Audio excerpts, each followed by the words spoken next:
მოდით ყველაფერს თავისი სახელი დავარქვათ. ის, რასაც არმან სარუკიანი ბოლო დროს კადრულობს, უკვე ყოველგვარ ზღვარს გადაცილდა. ტიპი არის მსუბუქი წონის ოფიციალური ნომერ პირველი კონტენდერი. რეალურად მთელი დივიზიონი მას უნდა უყურებდეს როგორც მომავალ ჩემპიონს, ის კი რაღაც გაურკვეველ, პადვალის დონის გრეპლინგის ტურნირებზე დარბის და ხალხს აცინებს. ახლა ადგა რიო-დე-ჟანეიროში მუჰამედ მოკაევს უნდა ეჭიდაოს. ვინმე საღად მოაზროვნე ამიხსნის ეს რა ლოგიკაა. მოკაევი ჩხუბობს 125 ფუნტში, არმანი 135-ში. მათ შორის განსხვავება არის მინიმუმ 13-15 კილოგრამი რეალურ წონაში. ეს იგივეა საშუალო სკოლის მეათე კლასელმა ბაღის ბავშვს დაუწყოს ჭიდაობა და მერე გამარჯვება იზეიმოს. ამას ქვია სპორტული მიღწევა. ეს არის სირცხვილი და მეტი არაფერი. ქართველი მაყურებელი, რომელიც ჭიდაობისა და ბრძოლის ნამდვილი ფასის მცოდნეა, ასეთი აფასიან პონტებს ეგრევე ხვდება. არმანი ცდილობს დაგვაჯეროს, რომ ეს ყველაფერი ფორმის შესანარჩუნებლად სჭირდება, მაგრამ მოდით რეალობას ჩავხედოთ თვალებში. ეს არის ყურადღების დეფიციტის ბრალი. ტიპს უნდა რომ მუდმივად ტრენდში იყოს, თუნდაც ასეთი სულელური გზებით. წინა კვირას გიორგი პულასოსთან რაც ქნა, ეგ ხომ საერთოდ ცალკე თემაა. კაცი გადის გრეპლინგის მატჩზე, სადაც წესით მხოლოდ ტექნიკა და ჭიდაობა უნდა აჩვენო და უცებ უარდება მეტოქეს მუშტებით, აკეთებს ground and pounds და ისეთ სკანდალს ტეხს, რომ დაცვას მისი გაყვანა ძლივს უწევს. ეს არის პროფესიონალიზმი? ეს არის იმ სპორტსმენის საქციელი, რომელსაც პრეტენზია აქვს UFC-ს ქამარზე? არა ძმაო, ეს არის ქუჩის დონის ხულიგნობა, რომელიც მხოლოდ იმას აჩვენებს, რომ სარუკიანი ფსიქოლოგიურად ვერ ქაჩავს. აი მოკაევთან ბრძოლა კი საერთოდ აბსურდის მწვერვალია. თუ მოუგებს, ყველა იტყვის, რომ პატარა ბავშვს მოუგო და აქ საამაყო არაფერია. თუ შემთხვევით წააგებს, რაც გრეპლინგში ყოველთვის მოსალოდნელია, თუ მეტოქემ ფეხზე ან ხელზე რამე მოგიჭირა, მაშინ მისი კარიერა UFC-ში საერთოდ დამთავრდება. ვინ ანდობს ჩემპიონობას კაცს, რომელმაც ქვედა წონის მებრძოლთან წააგო ჭიდაობა? რატომ რისკავს ასე? პასუხი მარტივია. იმიტომ რომ UFC-ში გზა რეალურად ჩაეკეტა. დანა ვაიტმა დაინახა, რომ ეს ბიჭი არ არის ის სახე, რომელიც ორგანიზაციას სჭირდება. სარუკიანი ფიქრობს, რომ ცუდი ბიჭის იმიჯი მას ხაბიბივით ან კონორივით პოპულარულს გახდის, მაგრამ ავიწყდება ერთი რამ. იმათ ჰქონდათ ქარიზმა და შედეგი. არმანს კი მხოლოდ პრეტენზიები აქვს. საქართველოში ყველა მიცის რა არის ნამდვილი ვაჟკაცური ჩხუბი და ეს მაიმუნობა, რასაც ის აკეთებს, მხოლოდ ღარიზიანებას იწვევს. მოკაევიც თავის მხრივ ჭკვიანურად იქცევა. მას დასაკარგი არაფერი აქვს. პირიქით, ზედა წონის ვარსკვლავთან ჭიდაობით რეიტინგს იწევს. არმანი კი ამ თამაშში გამოყენებული გამოდის. ეს არის სრული კრახი სპორტული თვალსაზრისით. სანამ ნამდვილი მებრძოლები ოქტაგონზე სისხლს ღვრიან, ეს ტიპი რიოს პლაჟებთან ახლოს პატარა ბიჭებს ეჭიდავება. მართლა გგონიათ, რომ ეს დანა ვაიტმა დაავიწყდება? დანა ყველაფერს იწერს და არმანის ეს გასეირნება მას ძალიან ძვირად დაუჯდება. მთელი ეს ისტორია გიორგი პულასოსთან და მერე მოკაევზე გადახტომა აჩვენებს, რომ არმანს არ ხავს ნორმალური გუნდი, რომელიც სწორ გზაზე დააყენებს. ის იქცევა ისე, როგორც განებივრებული ბავშვი, რომელსაც სათამაშო წაართვეს. თუ UFC-ში არ მახვედრებენ, წავალ და ყველას ვეცემო. ეს არის მისი ლოგიკა. მაგრამ MMA-ში ეგრე არ ხდება. აქ წესებია, აქ იერარქიაა. სარუკიანმა კი ყველა წესი არ ღვია. ახლა ზის და ელოდება, რომ ვინმე დაშავდება, რომ ნახვერთში შეძვრებს. ეს არ არის ჩემპიონის გზა. ეს არის კაცის, რომელმაც თავისი შანსი საკუთარი სისულელით გაანიავა.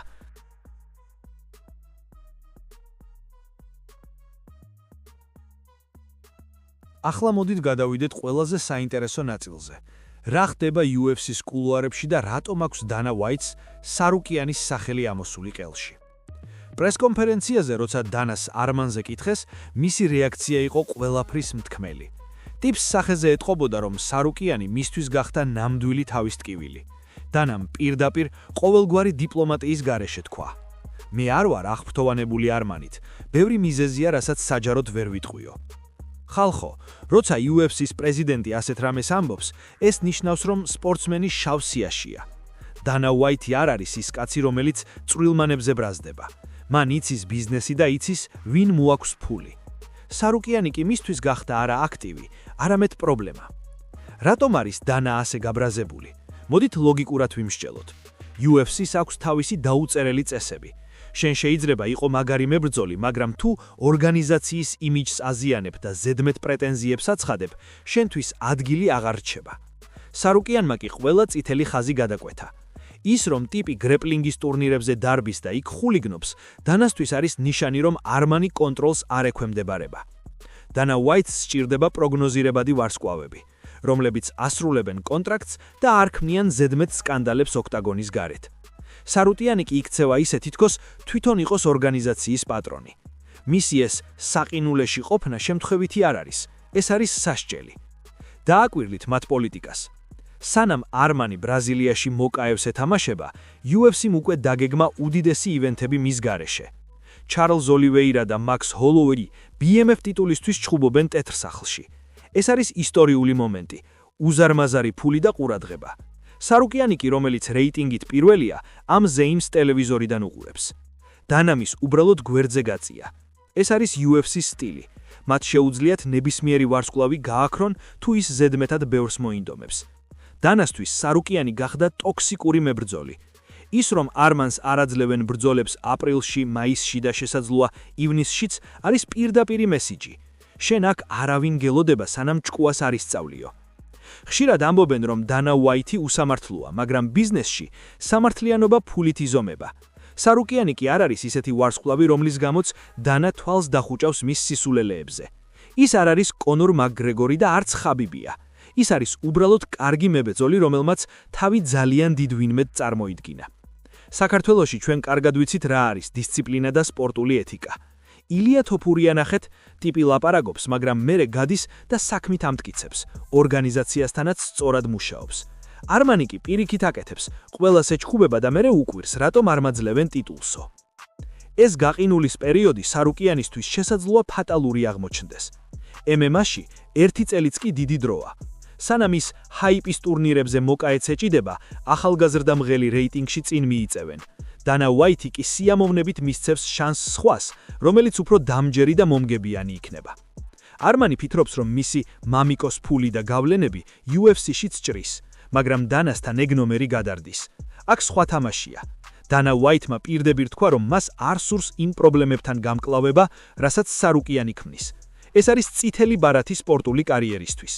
სარუკიანი ახლა უფსხრულის პირას დგას და მისი ერთადერთი გზა არის ისევ გრეპლინგში ბოგინობა, რადგან ნამდვილ ოქტაგონზე დანამ კარები მაგრად მიუჯახანა. მოდით თვალი გავუსწოროთ რეალობას. არმან სარუკიანი ახლა იმყოფება იქ, სადაც ამბიციური, მაგრამ უტვინო სპორტსმენები ამთავრებენ ხოლმე. კარიერულ ჩიხში. სანამ ის ბრაზილიის მცხუნვარე მზის ქვეშ მუხამედ მოკაევს ეთამაშება და ცდილობს დაგვიმტკიცოს, რომ ეს დიდი სპორტია, ნამდვილი ცხოვრება მას გვერდზე ტოვებს. ყველაზე სასაცილო ის არის, რომ არმანს კიდევ აქვს იმედი, რომ BMF ტიტულზე ჩხუბის შანსი მიეცემა. ხალხო, რა BMF-ი?